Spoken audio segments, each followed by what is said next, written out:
Bapak, Ibu, Saudara, salam dalam kasih Kristus. Kita akan merenungkan sebuah tema, hidup dalam anugerah Tuhan. Dengan landasan bacaan firman Tuhan, 1 Korintus pasal 15 ayat 10. Tetapi karena kasih karunia Allah, aku adalah sebagaimana aku ada sekarang. Dan kasih karunia yang dianugerahkannya kepadaku tidak sia-sia. Sebaliknya, aku telah belajar lebih keras daripada mereka semua. Tetapi bukannya aku, melainkan kasih karunia Allah yang menyertai aku. Hidup orang percaya adalah hidup yang dipenuhi dengan kasih karunia Allah. Kasih karunia atau disebut dengan anugerah adalah pemberian Allah. Sebenarnya kita tidak layak untuk menerima pemberian Allah karena kita adalah manusia yang tidak luput dari salah dan dosa. Yang selayaknya lah kita menerima hukuman Tuhan. Namun Tuhan memandang kita dengan penuh kasih karunia. Bagaimana karya Allah dalam Yesus Kristus kita beroleh pengampunan dosa, sehingga pintu-pintu berkat terbuka bagi kita. Rasul Paulus menuliskan hal ini di dalam Efesus pasal 1 ayat 3. Terpujilah Allah dan Bapa Tuhan kita Yesus Kristus, yang dalam Kristus telah mengaruniakan kepada kita segala berkat rohani di dalam sorga. Artinya sorga dan segala berkat yang terkandung di dalamnya itu menjadi suatu kepastian bagi kita yang hidup percaya kepada Tuhan. Pernahkah kita merasakan dan mengalami anugerah seperti yang dialami oleh Rasul Paulus? Jika pernah, kapankah peristiwa itu terjadi? Dan bagaimanakah kita merespon terhadap anugerah yang Tuhan limpahkan dalam kehidupan kita? Yang pertama, bersyukur atas kasih karunia. Sebagai manusia, kita tidak luput dari hidup penuh dengan bersungut-sungut. Kita bersungut-sungut kepada Tuhan dalam banyak hal. Padahal kita tahu bahwa Allah kita membenci orang yang bersungut-sungut. Mengapa?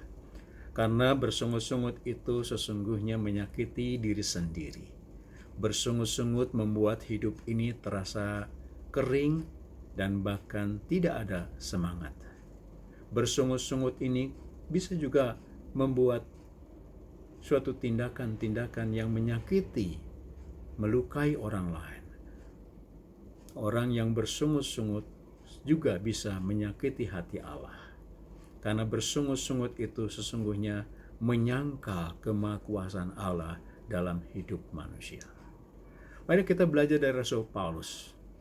Oleh bacaan kita 1 Korintus pasal 15 ayat 10. Paulus sesungguhnya ia merasa tidak layak karena hidupnya penuh dengan penderitaan, hidupnya dengan penuh pergumulan. Ia penuh dengan hidup yang bersungut-sungut. Sejak dia menjadi pengikut Kristus, menjadi utusan Kristus, ia begitu banyak mengalami penderitaan. Ia hampir mati ketika kapal yang ditumpanginya ditimpa ombak. Ia harus bekerja keras dalam segala pelayanan untuk menghadapi berbagai macam orang-orang yang menantang dia. Dia pun merasakan terlukanya hati ketika kerasulannya dipertanyakan oleh banyak orang. Bahkan ia juga pernah berdoa agar penyakitnya sembuh, namun nyatanya ia tidak pernah sembuh. Seharusnya ia hidup penuh dengan keluh kesah, ia hidup dengan bersungut-sungut. Tetapi justru dalam pengalaman kehidupan yang penuh pergumulan dan kesusahan dan derita itu, ia banyak menuliskan hidupnya selalu bersyukur kepada Tuhan. Apa yang membuat Rasul Paulus bersyukur? Yang pertama, oleh karena pelayanan yang dipercayakan Allah kepadanya meskipun ia tidak layak. Yang kedua, kasih karunia Allah itu dilimpahkan dalam hidup Paulus setiap keadaan. Dari yang kasih Kristus, pelayan Rasul Paulus yang ia lakukan adalah pelayanan yang ia perjuangkan dengan penuh iman. Dan ia yakini bahwa kasih karunia Tuhan itu akan terus dinyatakan. Sehingga pelayanan yang ia lakukan adalah pelayanan yang indah dan mulia. Saudaraku yang dikasihi dalam Tuhan Yesus Kristus, kehidupan yang bersyukur itu tidak lepas dari kehidupan kita sebagai orang percaya. Kita berkali-kali mendengar supaya kita hidup bersyukur. Namun bukanlah hal yang mudah untuk kita lakukan. Bersyukur bukan sebatas kita berterima kasih atas sesuatu yang Tuhan berikan atau terhadap sesuatu yang kita terima dari sesama kita. Bersyukur menunjukkan suatu rasa nikmat yang dari Allah yang ada di dalam hati kita. Saudaraku yang terkasih dalam Tuhan Yesus Kristus, manusia yang penuh dengan rasa syukur adalah manusia yang mampu menunjukkan kebahagiaannya oleh respon, mimik wajah maupun perilaku-perilaku yang mendatangkan kebaikan, yang mendatangkan sukacita. Kunci bersyukur adalah selalu melihat kebaikan Tuhan yang selalu dinyatakan di dalam kehidupannya. Renungkanlah bahwa keberadaan kita sampai saat ini semuanya adalah karena kasih karunia Tuhan. Kita tentu sangat menyukai sebuah nyanyian yang berjudul Amazing Grace. Nyanyian ini adalah pujian Kristen yang sangat populer di mana teksnya dikubah oleh John Newton. John Newton ketika berusia 80 tahun, ia mengalami sakit pikun. Namun ia berkata ada dua hal yang aku tidak bisa lupakan. Bahwa aku adalah pendosa besar dan Yesus Kristus adalah juru selamat yang besar. John Newton merasakan dan mengakui bahwa setiap langkah dalam kehidupannya, ia tidak luput dari segala kasih karunia Allah. Sepanjang hidupnya, sepanjang itu pula, ia mengalami hidup dalam anugerah Allah. Saudaraku yang terkasih dalam Tuhan Yesus Kristus, sikap hati yang selalu bersyukur ini akan menyenangkan hati Tuhan. Jadi janganlah kita pernah berhenti untuk mengucap syukur kepada Tuhan yang selalu melimpahkan segala anugerahnya atas kehidupan kita. Hal yang kedua, percaya pada penyertaan Tuhan. Tanpa Tuhan kita bukan apa-apa. Kita ada sebagaimana diri kita sekarang, itu atas segala penyertaan Tuhan. Paulus menyadari hal ini.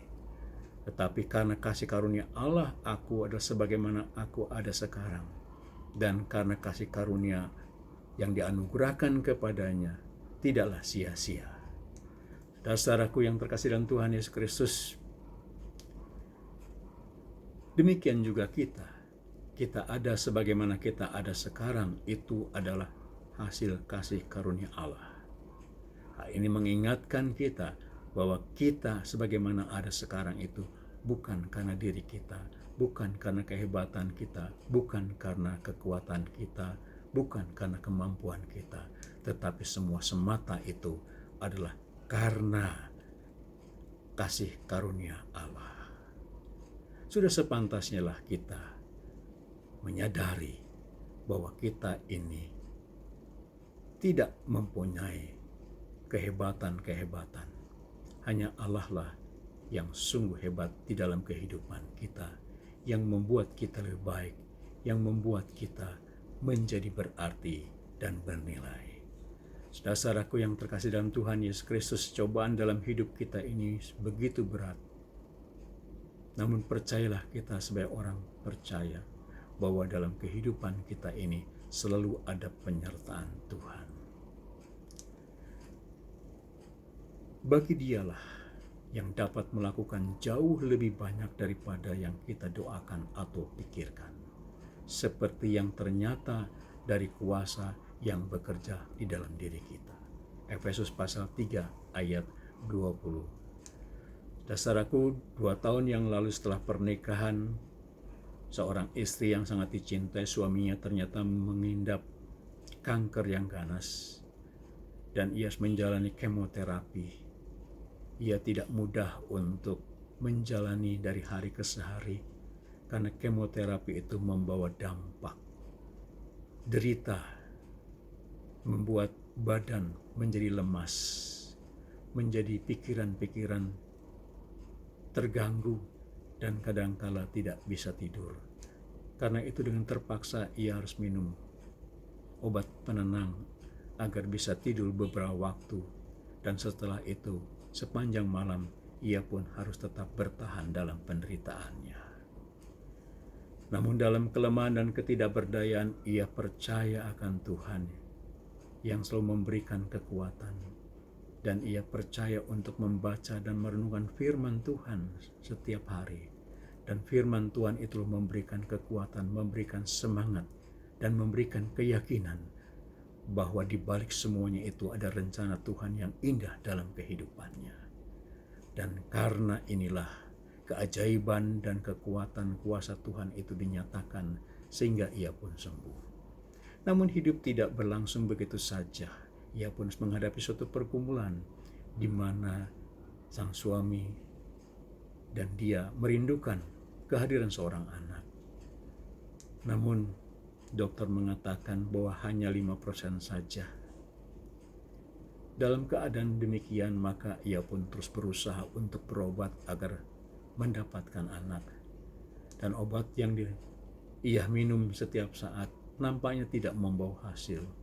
Tetapi ia serahkan dan ia percayakan semuanya itu kepada Tuhan.